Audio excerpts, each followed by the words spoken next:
Assalamualaikum and hi everyone. So today we are going to continue with step 3, which is logic function.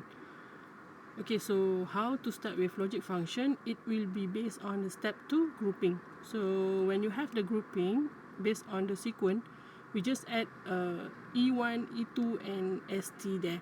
Okay, ST means the start, which is mean it is from the push button. Okay, while the E1 and E2 is the linkage to connect the pneumatic diagram. Then we just start from the ST, draw an arrow to E1, then from E1 to A+.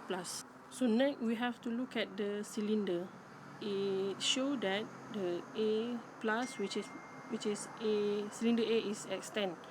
So when cylinder A is extend, when you refer back to the TMD, it will touch the line A1. Next, the limit switch A1 actually will give the instruction to cylinder B to extend. So we have to draw an arrow to cylinder B.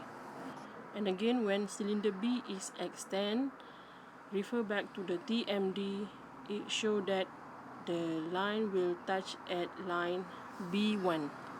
And then continue with E2 and the arrow to B minus. Then when B is retract, which is B minus, B is retract, it will touch the limit switch B node. And B node will give the instruction for cylinder A to retract back to the normal position.